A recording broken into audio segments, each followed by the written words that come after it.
Hi எல்லாருக்கும் welcome back to Viji home foods. வாங்க இன்றைக்கி நம்மளோட சேனலில் காரப்பணியாரம் எப்படி தயார் பண்ணுறதுன்னு பார்க்கலாம். அதுக்கு ஒரு கடாயில் 3 டேபிள் ஸ்பூன் ஆயில் சேர்த்துக்கோங்க. எண்ணெய் சூடானதும் ஒரு பெரிய சைஸ் ஆனியனை சின்ன சின்ன பீசஸாக கட் பண்ணி சேர்த்திக்கோங்க. அது கூடவே 3 பச்சை மிளகாயை சின்ன சின்ன பீசஸாக கட் பண்ணி சேர்த்திக்கோங்க. அது கூடவே ஒரு கொத்து கருவேப்பிலையை நறுக்கி சேர்த்திக்கோங்க. இப்போ இதுக்கு நம்ம தேவையான அளவு உப்பு சேர்த்திக்கலாம். சேர்த்திட்டு நல்லா வதக்குங்க.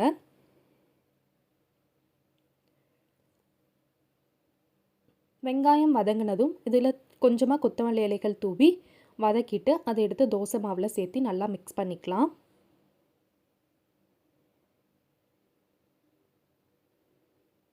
இப்போ பணியாரம் சுடுறதுக்கு வந்துட்டு மாவு தயாராக இருக்குது.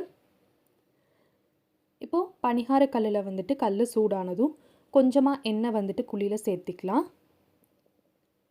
அப்புறம் நம்ம மிக்ஸ் பண்ணி வச்சுருக்க மாவை வந்துட்டு குழியில் சேர்த்தி 2 பக்கம் திருப்பி விட்டு வேக வச்சு எடுத்தோன்னா டேஸ்ட்டான பணியாரம் வந்துட்டு ரெடி ஆயிரும். நீங்களும் இந்த ரெசிபியை வந்துட்டு உங்கள் வீட்டில் ட்ரை பண்ணி பாருங்கள். உங்களுக்கு பிடிச்சிருந்தது அப்படின்னா நம்ம சேனலை சப்ஸ்கிரைப் பண்ணிக்கோங்க. இன்னொரு இன்ட்ரெஸ்டிங்கான ரெசிபியோட நாளைக்கு உங்களை மீட் பண்ணுறேன். Until then it's bye from Viji home foods. Thank you.